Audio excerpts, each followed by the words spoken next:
दोस्तों, बिहार एसएससी के लिए आज का प्रैक्टिस सेट नंबर जो है ये हमारा 4 होने वाला है। इससे पहले हम लोग जो है 3 प्रैक्टिस सेट को कवर कर चुके हैं।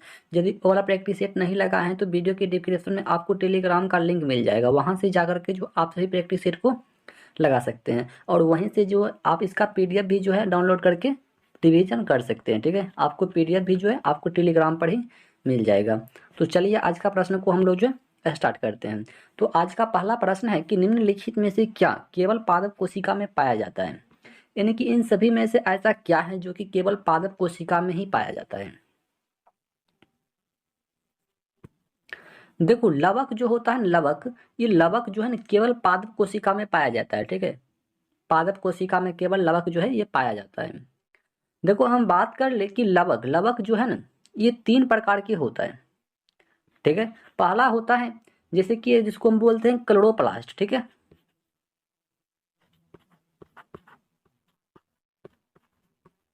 ठीक है, पहला होता है क्लोरोप्लास्ट। दूसरा की हम बात कर ले तो लियोप्लास्ट। ठीक है, लियोकोप्लास्ट। और तीसरा क्या होता है, तो तीसरा की हम बात करना चाहेंगे तो तीसरा होता मतलब क्रोमोप्लास्ट। क्या होता है, एक होता है क्रोमोप्लास्ट।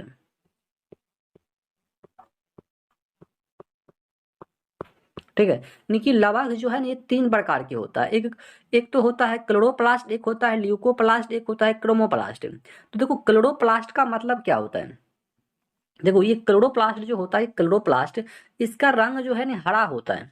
ठीक है, ये जो है ना हरा रंग का होता है।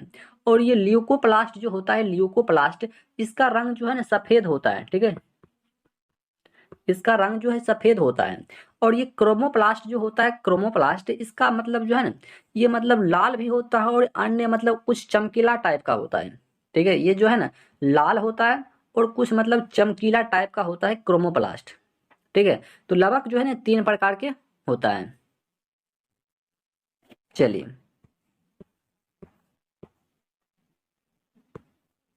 अगला प्रश्न है कि डैश नव भारतीय भाषाओं की मतलब एकीकृत लिपि है जिसे एक सामान्य भारतीय लिपि के रूप में प्रस्तावित किया जा रहा है। जिसे प्रस्तावित जो है किया जा रहा है।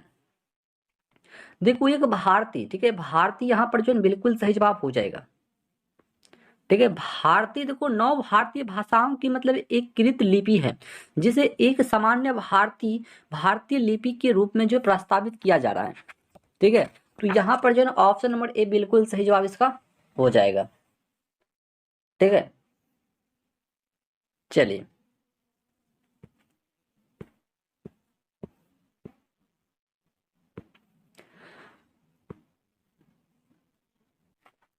चलिए, अगला प्रश्न जो कि 3 नंबर प्रश्न है कि 1972 का शिमला समझौता इंदिरा गांधी और डैश के बीच में जो ये हस्ताक्षरित हुआ था। देखो, हम बात करना चाहेंगे कि 1972। ठीक है, देखो 1972 की हम थोड़ा चर्चा करेंगे तो देखो 1971 में सबसे पहले आपको जाना पड़ेगा। ठीक है, 1971 में जो है भारत और पाकिस्तान, कहने का मतलब इंडिया और पाकिस्तान के बीच में, ठीक है, इंडिया और पाकिस्तान के बीच में जो युद्ध के बाद, ठीक है, जो युद्ध हुआ था उसके बाद जो है ना शिमला में एक मतलब संधि पर हस्ताक्षरित हुआ था। ठीक है, शिमला में, तो उसी को जो है ना शिमला समझौता के नाम से जो कि जाना जाता है। और ये शिमला समझौता जो है इंदिरा गांधी और जुल्फी अली भुट्टो के मध्य में जो कि ये हुआ था। ठीक है, ऑप्शन नंबर ए यहाँ पर बिल्कुल सही जवाब हो जाएगा। देखो, इंडिया और पाकिस्तान के बीच में, ठीक है, इंडिया और पाकिस्तान के बीच में एक और भी समझौता हुआ है। ठीक है, जिसको हम लोग बोलते हैं ताशकंद समझौता। ठीक है, ताशकंद का समझौता भी हुआ है इंडिया और पाकिस्तान के बीच में, जो कि कब हुआ है, तो ये जो है 1966 में हुआ है। ठीक है, इससे पहले ये समझौता हुआ है। ठीक है, चलिए, और भारत और चीन के बीच में जो है ना, भारत और चीन के बीच में पंचशील समझौता हुआ है। ठीक है, पंचशील समझौता जो कि 1954 में हुआ है। ठीक है, आपको इसे भी याद रखना है। चलिए, अगला प्रश्न है कि इकोनॉमी ऑफ परमोनेस के लेखक जो है ये कौन है, यानी कि मतलब इसका लेखक जो है आपको बताना है कि कौन है। देखो, इसका लेखक जो हम बात करना चाहेंगे तो जे.सी. कुमार, आपका ऑप्शन नंबर सी यहाँ पर बिल्कुल सही जवाब इसका हो जाएगा। ठीक है, ऑप्शन नंबर सी। चलिए,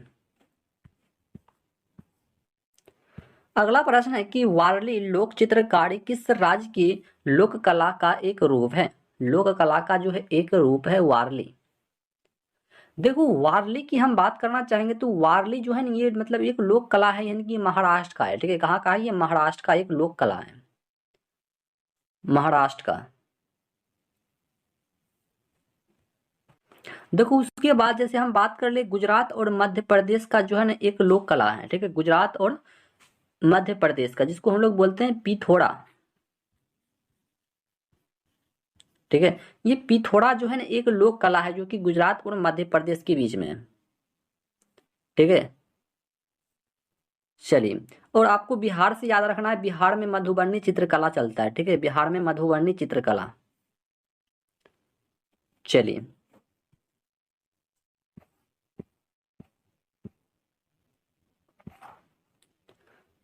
अगला प्रश्न है कि मेगालोपोलिस क्या है?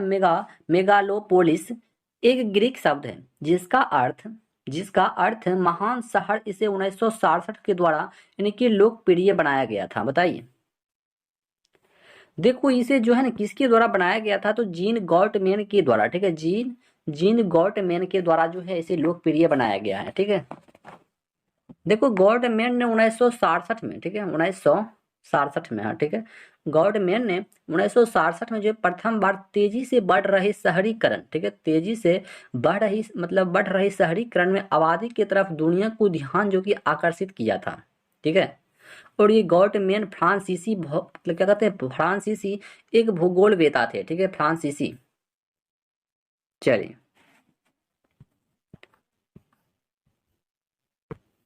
अगला प्रश्न है कि विश्व स्वास्थ्य संगठन का मुख्यालय इनमें से किस स्थान पर है?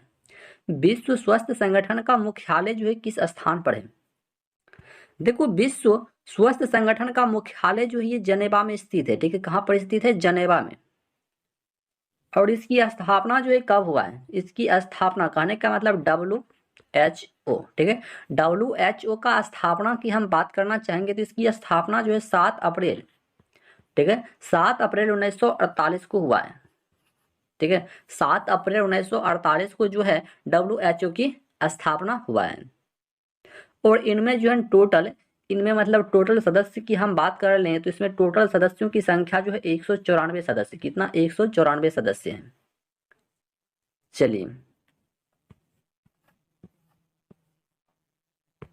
अगला प्रश्न है कि निम्नलिखित में से किस शहर को भारत में महलों का शहर यानी कि द सिटी ऑफ पैलेसेज के रूप में जो है जाना जाता है? के रूप में जो है जाना जाता है, बताइए।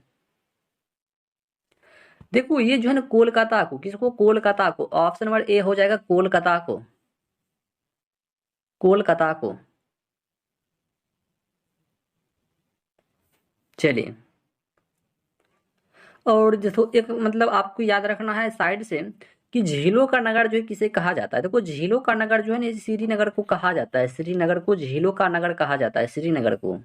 और फलों का उद्यानों का स्वर्ग जो ये सिक्किम को कहा जाता है।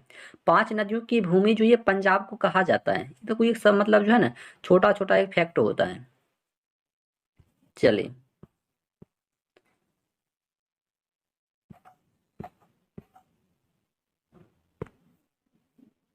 अगला प्रश्न है कि 6 सर्वाधिक जनसंख्या वाले देश किस महाद्वीप में स्थित है? किस महाद्वीप में स्थित है? देखो ये एशिया महाद्वीप में। ठीक है, किस महाद्वीप में? एशिया महाद्वीप में स्थित है, एशिया महाद्वीप में। देखो एशिया सबसे बड़ा क्षेत्रफल वाला महादेश है। ठीक है, एशिया। देखो विश्व के लगभग कहने का मतलब जो है 60%, विश्व का लगभग जो है 60% आबादी जो है एशिया महाद्वीप में निवास करती है। ठीक है, एशिया महाद्वीप में। और दूसरा में आता है अफ्रीका महाद्वीप। ठीक है, दूसरा में जो है अफ्रीका महाद्वीप आता है। चलिए, अगला प्रश्न है कि भारत के उस स्थान का नाम बताना है कि जहां शून्य मील का पत्थर, कहने का मतलब जीरो मील स्टोन देखा जा सकता है, जिसमें बलुआ पत्थर से बने मतलब 4 मतलब घोड़े युक्त एक स्तंभ की आकृति बनी हुई है, एक आकृति बनी हुई है। देखो ये कहाँ पर बना हुआ है? तो ये जो है ना नागपुर में। कहाँ पर बना हुआ है? ये नागपुर में बना हुआ है। ठीक है, देखो भारत का जीरो माइटल क्या है? जीरो माइल स्टोन जो कि नागपुर को ही माना जाता है। ठीक है। और नागपुर योजना का संबंध जो ये सड़क योजना से है, ठीक है, इसका जो है संबंध सड़क योजना से, सड़क की योजना से इसका संबंध रखता है, सड़क की योजना से। चलिए अगला प्रश्न है कि राउरकेला, भिलाई, बोकारो, विशाखापट्टनम आदि के मतलब डैश केंद्र है, आदि के बीच मतलब ये क्या केंद्र है? देखो ये लोहा और इस्पात का मतलब जो है ना एक केंद्र है, ठीक है, लोहा और इस्पात उद्योग का मतलब क्या, एक केंद्र है। ऑप्शन नंबर डी यहाँ पर बिल्कुल सही जवाब इसका हो जाएगा।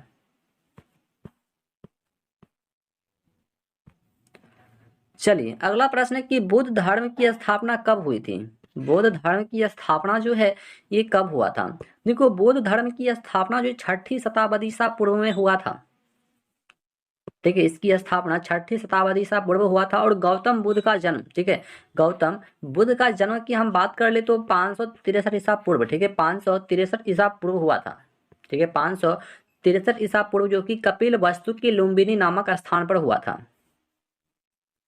चलिए और 6 वर्ष की कठिन तपस्या के बाद जो है यानी कि 35 वर्ष की आयु में बैसाख की पूर्णिमा की रात यानी कि निरंजना यानी कि फल्गु नदी के किनारे पीपल वृक्ष के नीचे सिद्धार्थ को जो है ज्ञान की प्राप्ति भी हुई थी, ठीक है, इसे भी आपको याद रखना है। और बुद्ध ने जो है अपना प्रथम उपदेश जो ये सारनाथ में दिया था, ठीक है, प्रथम उपदेश जो है ये कहाँ पर दिया था? सारनाथ में, ठीक है, सारनाथ में जो कि प्रथम उपदेश दिया था। और अंतिम जो ये कुशीनगर में दिया था, अंतिम जो है कुशीनगर, अंतिम कुशीनगर, प्रथम सारनाथ में। चलिए अगला प्रश्न है कि मुगल पेंटिंग किसके शासन में अपनी चरम सीमा तक पहुंची? मुगल पेंटिंग किसके शासन में जो है अपनी चरम सीमा तक जो है ये पहुंची है? देखो ये जहांगीर के, ठीक है, जहांगीर के, जहांगीर के, देखो जहांगीर जो है ना चित्रकला के विशेष से मतलब ये कवि थे, ये जो है चित्रकला के लिए, चित्रकला के लिए जो है मतलब ये जाना जाता था जहांगीर। और जहांगीर के समय को जो है चित्रकला का स्वर्ण काल भी कहा जाता है। और जहांगीर के दरबार में मतलब प्रमुख चित्रकार थे जैसे कि आगा राजा, अब्बुल हसन, मोहम्मद नासिर, मोहम्मद मुराद, और क्या कहते हैं उस्ताद मंसूर, बिशन दास, मनोहर, गोवर्धन, ये सभी मतलब एक चित्रकला था मतलब जहांगीर के दरबार में। चलिए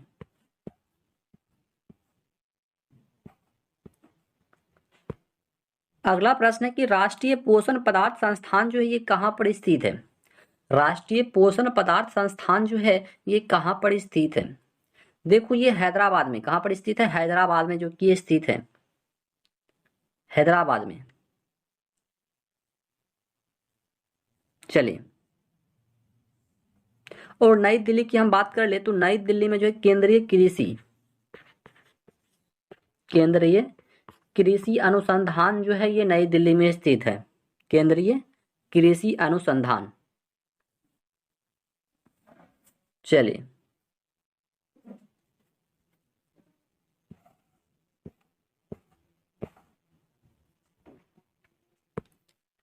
अगला प्रश्न है कि मुद्रास्फीति सिद्धांत तब उत्पन्न होता है जब क्या होता है? जब क्या होता है? देखो मतलब तब उत्पन्न होता है कि जब मुद्रा का विनिमय दर जो ही गिर जाती है, ठीक है, मुद्रा का विनिमय दर जो है ना जब ये गिर जाती है ना तब जो मुद्रास्फीति सिद्धांत जो है ये उत्पन्न होती है, ठीक है, तब जाकर के जो है ये उत्पन्न होती है। मुद्रास्फीति देखो मुख्य रूप से 2 रूप में प्रकट होती है। पहला तो कहने का मतलब जैसे कि मांग प्रेरित स्फीति होता है, दूसरा जो कि लागत प्रेरित होता है, ठीक है, यानी कि 2 रूप में जो ये प्रकट होती है। चलिए अगला प्रश्न है कि कागज की मुद्रा, क्या कागज की मुद्रा जारी करने वाला प्रथम देश जो है ये कौन सा है?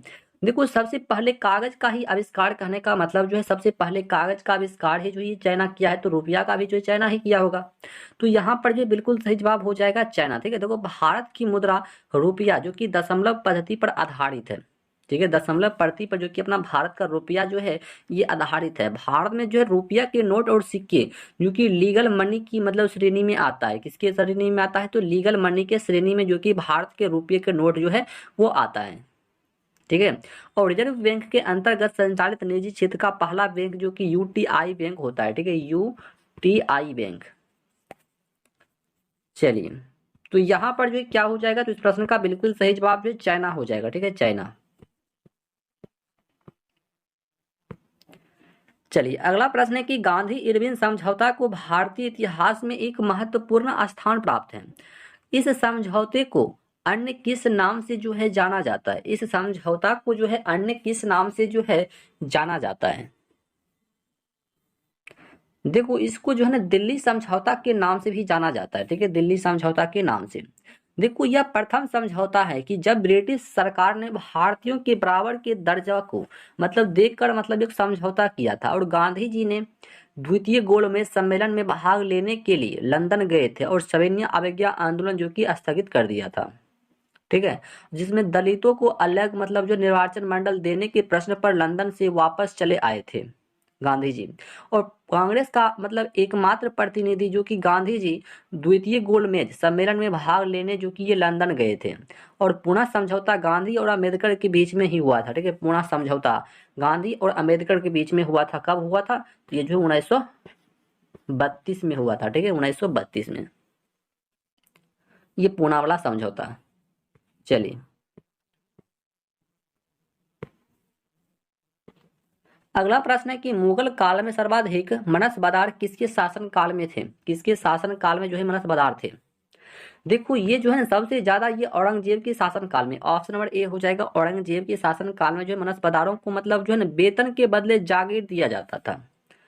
ठीक है, इसमें जो है मदार को जो है ना मदार को मतलब वेतन के बदले क्या दिया जाता था, जागीर। ठीक है, जागीर दिया जाता था। और औरंगजेब के समय सबसे अधिक मनसबदार थे। ठीक है, औरंगजेब के समय में था लेकिन छोटे छोटे पदों पर था। मतलब सबसे ज्यादा था लेकिन मतलब क्या था, छोटे छोटे पदों पर सबसे मतलब अधिक था, छोटे छोटे पदों पर था। चलिए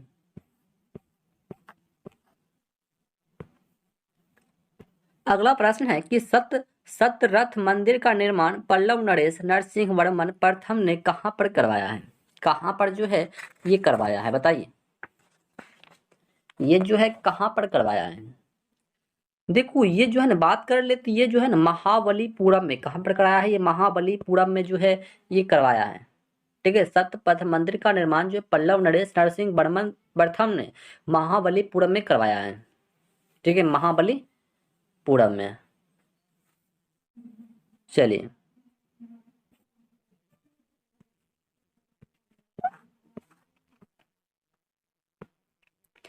अगला प्रश्न है कि निम्न में से किस विधेयक पर विचार विमर्श के लिए राष्ट्रपति ने पहली बार लोकसभा एवं राज्यसभा की संयुक्त बैठक बुलाया था, संयुक्त जो है एक बैठक बुलाया था, संयुक्त।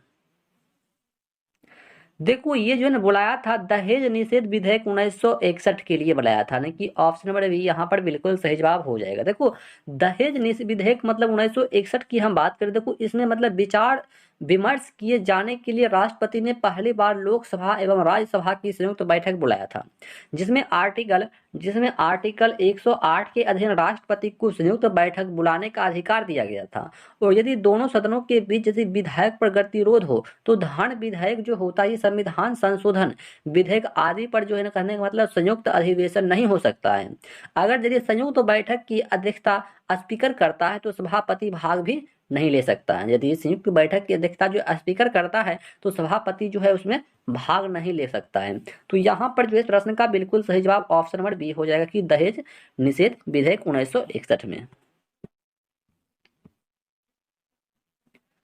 चलिए अगला प्रश्न की हम बात करेंगे, तो अगला प्रश्न है कि संविधान सभा में किस देशी रियासत के प्रतिनिधि ने भाग नहीं लिया था, किसने जो है ये भाग नहीं लिया था। देखो संविधान सभा में जैसे कि हैदराबाद, ठीक है, हैदराबाद जो है एक जगह है हैदराबाद, ये हैदराबाद जो है ना भाग नहीं लिया था। ठीक है, हैदराबाद मतलब एक देशी रियासत था, इसने जो है ना भाग नहीं लिया था। देखो हैदराबाद मतलब रियासत को 7 प्रतिनिधि को, ठीक है, 7 को प्रतिनिधि को भेजने का प्रावधान किया गया था, लेकिन संविधान सभा का गठन जो कैबिनेट मिशन के प्रस्ताव पर किया गया था।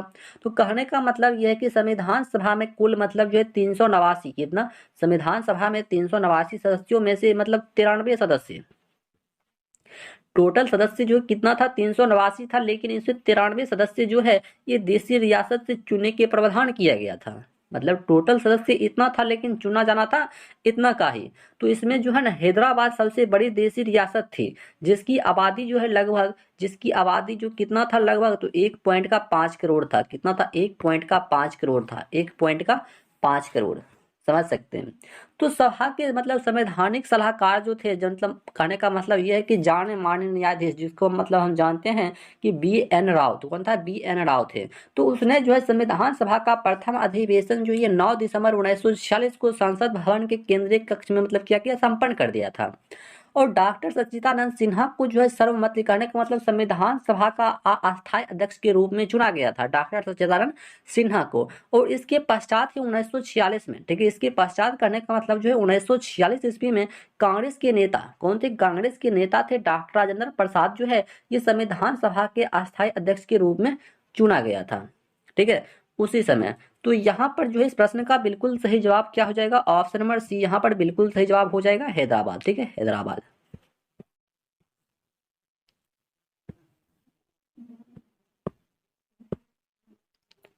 चलिए, अगला प्रश्न है कि उस गवर्नर जनरल का नाम बताना है जिसने पेरामाउंटसी नामक नीति का आरंभ किया है।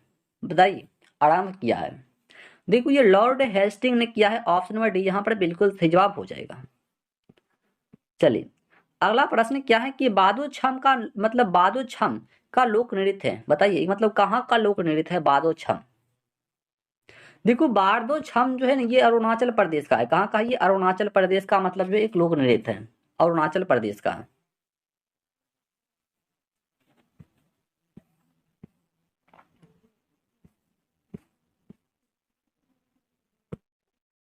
चलिए, अगला प्रश्न है कि इनमें से किस शहर में भारत के प्रथम बायो यानी कि रिफाइनरी प्लांट का उद्घाटन हुआ था? रिफाइनरी प्लांट का उद्घाटन जो ये हुआ था, बताइए। देखो सबसे पहले मतलब की बात कर रहा है तो ये पूना में। कहाँ पर? ये पूना में। ऑप्शन नंबर सी हो जाएगा पूना में। देखो कब हुआ था? ये 7 मई, ठीक है,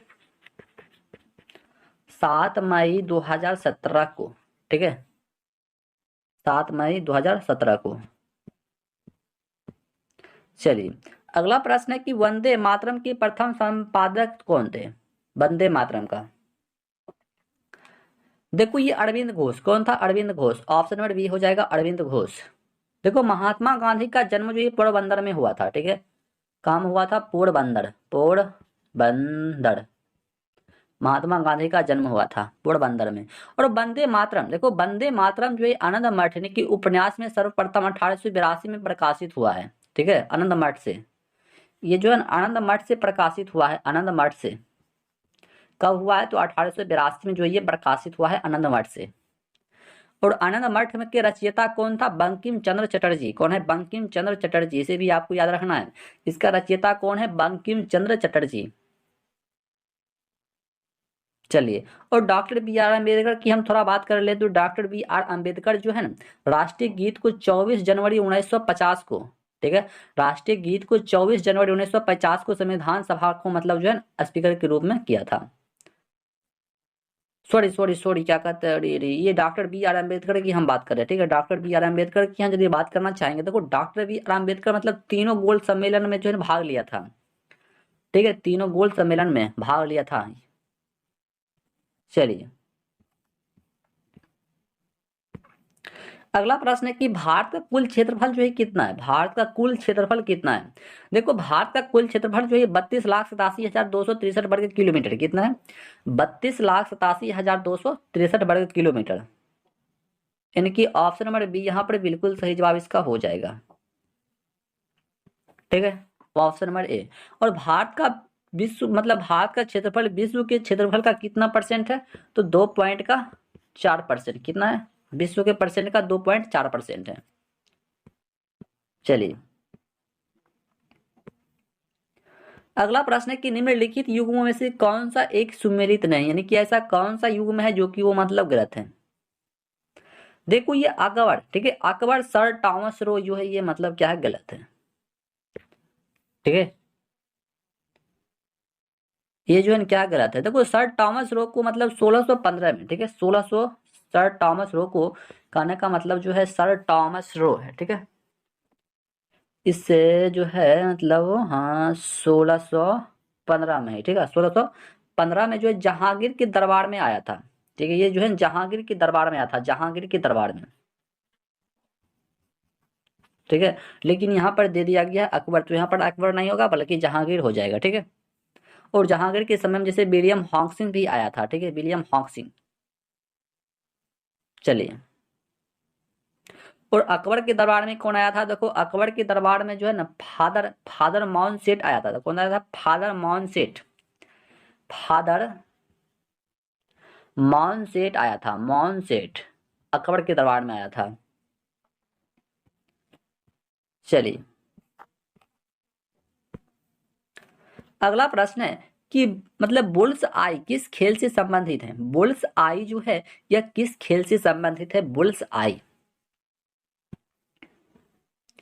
देखो निशानेबाजी से। ठीक है, निशानेबाजी से।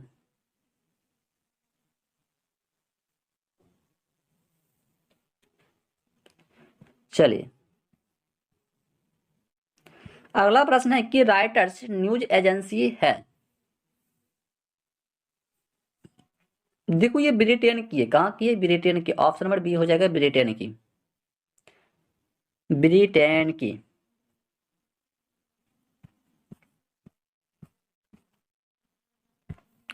चलिए, नेक्स्ट प्रश्न है कि भारत में संविधान सभा का सृजन किया था, यानी कि किसने किया था, मतलब किसके द्वारा किया गया था, ये बताना है आपको। देखो ये जो है ना मतलब कैबिनेट मिशन 1946 के द्वारा मतलब ये किया गया था। ठीक है, कैबिनेट मिशन के द्वारा। देखो संविधान की निर्माण करने वाला मतलब संविधान सभा का गठन जो 1946 में हुआ था। ठीक है, 1946 में हुआ था, लेकिन 9 दिसंबर 1946 को, ठीक है, 9 दिसंबर 1946 को जो है ना संविधान सभा की प्रथम बैठक जो है नई दिल्ली, ठीक है, स्थित मतलब काउंसिल चैम्बर के पुस्तकालय भवन में हुआ था। चलिए, अगला प्रश्न है कि सागर सम्राट है एक भारत का प्रथम क्या है? भारत का एक प्रथम क्या है? सागर सम्राट। देखो ये मोबाइल क्या है? Mobile offshore drilling platform. Option number C यहाँ पर बिल्कुल सही जवाब हो जाएगा। चलिए, अगला प्रश्न जो कि बहुत अच्छा प्रश्न है कि यदि मंत्रिपरिषद का कोई सदस्य संसद के किसी सदन का मतलब सदस्य नहीं है तो वह अधिकतम कितने दिन तक मंत्री पद पर जो है रह सकता है? बताइए, बहुत अच्छा प्रश्न है। वो जो है कितने मतलब अथी में रह सकता है? देखो, यदि मंत्रिपरिषद का कोई सदस्य सदन की किसी सदन का सदस्य नहीं है, ठीक है, हम मान लिए, तो वह अधिकतम जो है ना वह जो है अधिकतम से अधिकतम कहने का मतलब 6 माह तक। ठीक, कितना? 6 माह तक। ठीक है, 6 माह तक जो है मंत्री पद पर रह सकता है। देखो एक मंत्री यदि 6 माह के अंदर किसी सदन का सदस्य नहीं बनता है तो उसका मंत्री जो है पद जो है समाप्त हो जाता है। उसका मंत्री पद जो होता है वही क्या होता है? समाप्त हो जाता है। चलिए, अगला प्रश्न है कि मुस्लिम लीग ने किस दिन को सीधी कार्यवाही दिवस के मतलब लिए चुना है? देखो ये 16 अगस्त 1946 को चुना है। कब चुना है? 16 अगस्त 1946 को चुना है। देखो कैबिनेट मिशन ने मुस्लिम लीग की अलग देश बनाने की मांग खारिज कर दिया था, लेकिन मुस्लिम लीग ने प्रत्यक्ष कार्यवाही दिवस द्वारा जो कि मतलब हिंसात्मक स्थिति उत्पन्न कर दिया था। ठीक है, जिसमें केवल बंगाल मतलब नौखा क्या कहते हैं, बंगाल ने मतलब नौखा क्या कहते हैं, नौखाली मतलब जो 6,000 से अधिक।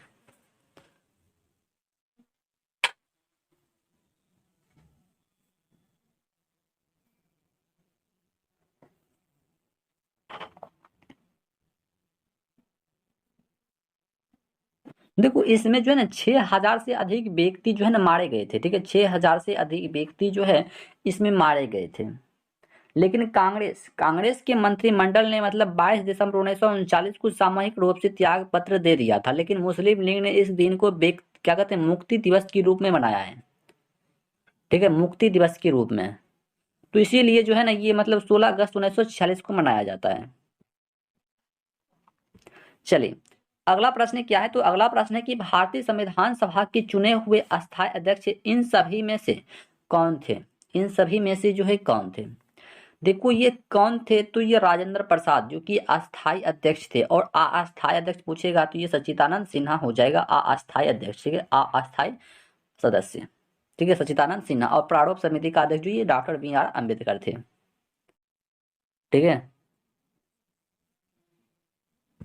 चलिए चलिए अगला प्रश्न जो कि 35 नंबर प्रश्न है कि 10 लोग किसी कार्य को 12 दिन में पूरा कर सकता है तो 40 लोग उसी उसी कार्य को पूरा करने में कितना समय लेगा। देखो 30 गो मतलब आदमी है, कितना दिन में काम कर रहा है, 12 दिन में काम कर रहा है। तो एक आदमी जो है यानी कि 12 गुने का 30 डेज हो जाएगा, 12 गुने का 30 डेज। तो यहाँ पर जो है 40 आदमी, कितना है, 40 गो आदमी है और ये जो है 12, ठीक है, 12 गुने का 30 और बटे में चला जाएगा 40। तो जीरो से जीरो कैंसिल, 4 तिया 12 यानी कि 3 तिया 9, यानी कि 9 डेज जो है यहाँ पर बिल्कुल सही जवाब हो जाएगा। कितना, 9 डेज। चलिए अगला प्रश्न है कि भारतीय संविधान के किस अनुच्छेद में भारतीय नागरिकों के मूल्य कर्तव्य जो ये शामिल है, मूल्य कर्तव्य जो है ये शामिल है। देखो ये अनुच्छेद मतलब आर्टिकल 51A में जो है ये शामिल है। ऑप्शन नंबर ए हो जाएगा। देखो 42वें क्या है, 42वें संविधान संशोधन, क्या है, 42वें संविधान संशोधन के यानी कि द्वारा 10 मौलिक कर्तव्य जोड़ा गया है। ठीक है, 10 को मौलिक कर्तव्य जो है ये जोड़ा गया है। और मौलिक कर्तव्य जो रूस के संविधान से लिया गया और वर्तमान में 11 मौलिक कर्तव्य हैं। अब भी जो है 11 को मौलिक कर्तव्य है, 11 को। चलिए अगला प्रश्न है कि लक्षद्वीप और मिनी कोय को कौन जोड़ता है। लक्षद्वीप और मिनी कोय को जो है कौन जोड़ता है। देखो ये 9 डिग्री चैनल जो है ना जोड़ता है। कौन जोड़ता है, 9 डिग्री चैनल। 9 degree channel. देखो लक्ष्य मतलब जो है लक्षद्वीप प्रवाल द्वीपों का एक समूह होता है जिसमें मतलब 12 को प्रवाल द्वीप यानी कि 3 प्रवाल भित्ति और जलमग्न बल्लू के तट शामिल होते हैं। और यहाँ के मतलब जो है ना कुल 36 द्वीपों में से केवल 10 मतलब आबादी है। 10 को द्वीप पर क्या आबादी है। चलिए अगला प्रश्न है कि एलोरा में मतलब कोई 34 शिलकृत गुफाएं किस समुदाय विशेष का है। देखो कहने का मतलब बौद्ध जैन हिंदू यानी कि सभी हो जाएगा। ठीक है, सभी हो जाएगा। एलोरा की गुफाएं जो है ना ये मतलब राष्ट्रकूट वंश का है। किस वंश का है, राष्ट्रकूट वंश का। राष्ट्रकूट वंश का है, राष्ट्रकूट वंश का। एलोरा में जो 34 वो शिलकृत है इनमें से मतलब जो है एक से लेकर 12, एक से लेकर 12 तक जो है ना बौद्ध धर्म से संबंधित है। और 12 से लेकर सॉरी हाँ 12 यानी कि 13, ठीक है, 13 से लेकर 29, 13 से लेकर 29 तक जो ये हिंदू धर्म से संबंधित है। और 30 से लेकर 34 तक, ठीक है, 30 से लेकर 34 तक जो ये जैन धर्म से संबंधित है। ठीक है, चलिए अगला प्रश्न है कि महात्मा गांधी का अंतरात्मा रक्षक किसे कहा गया है। किसे कहा गया है। देखो ये गोपाल कृष्ण गोखले को कहा गया है। किसको, मतलब गोपाल कृष्ण गोखले को। देखो महात्मा गांधी के राजनीतिक गुरु जो है गोपाल कृष्ण गोखले ही था। ठीक है, और गांधी जी के विचार जैसे सत्य हो गया, अहिंसा हो गया, सर्वोदय हो गया, ये सभी मतलब उसका जो है ना विचार था गांधी जी का।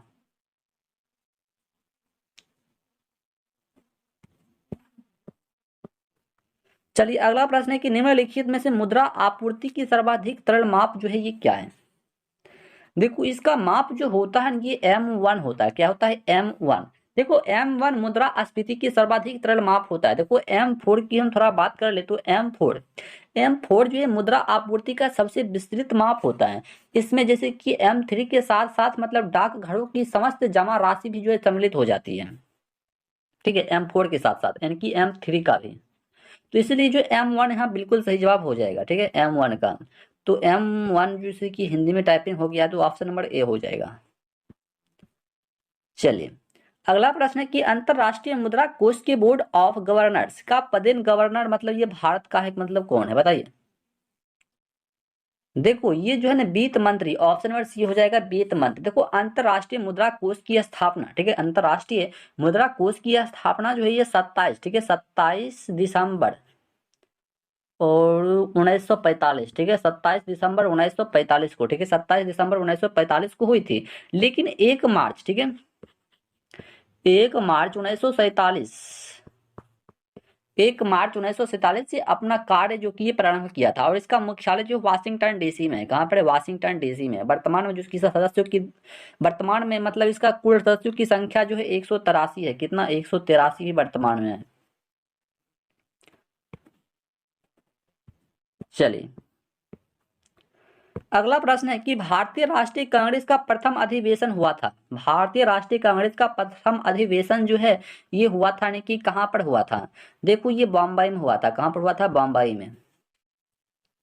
देखो भारतीय राष्ट्रीय कांग्रेस की स्थापना जो है ये कब हुआ था? 1885 में हुआ था। ठीक है, 1885 ईस्वी में हुआ था। भारतीय राष्ट्रीय कांग्रेस की स्थापना जो है ये ए ओ ह्यूम के नेतृत्व में हुआ था। ठीक है, ए ओ ह्यूम के नेतृत्व में। और कांग्रेस ने मौलाना अब्दुल कलाम आजाद की अध्यक्षता में भारत छोड़ो प्रस्ताव जो है ये पारित किया था। ठीक है, कांग्रेस के मौलाना अब्दुल कलाम आजाद ने। चलिए अगला प्रश्न है कि क्या है? फिनिक्स फॉर्म की स्थापना किसने किया है? देखो इसकी स्थापना जो है ना महात्मा गांधी ने ही किया था। किसने किया है? महात्मा गांधी ने। देखो क्या कहते हैं, फिनिक्स फॉर्म की स्थापना महात्मा गांधी ने, कहने का मतलब कब किया था? 1907 में। कब किया था? तो ये जो है ना 1907 में दक्षिण अफ्रीका में किया था। कहाँ पर किया था? जगह का नाम भी आपको याद रखना है। तो ये जो है दक्षिण अफ्रीका में। ठीक है, दक्षिण अफ्रीका में जो कि महात्मा गांधी ने किया था, दक्षिण अफ्रीका में। चलिए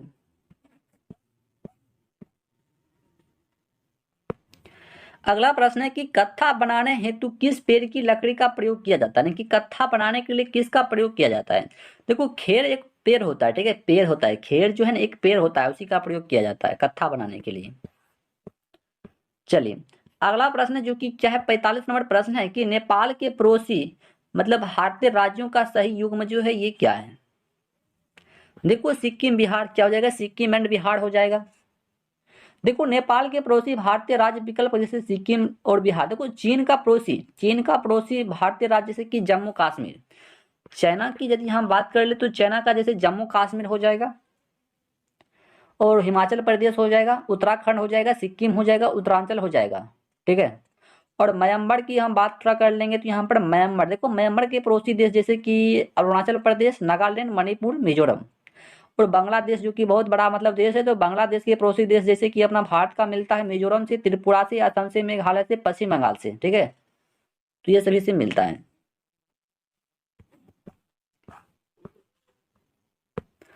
चलिए यहाँ पर प्रश्न जो कि यहाँ पर 46 नंबर होना चाहिए तो 100 नंबर हो जाए। विश्व की वाणिज्य मतलब विश्व वानिकी दिवस जो ये कब मनाया जाता है? विश्व वानिकी दिवस देखो ये 21 मार्च को। कब मनाया जाता है? 21 मार्च को विश्व वानिकी दिवस। और 5 सितंबर को जो है शिक्षक दिवस।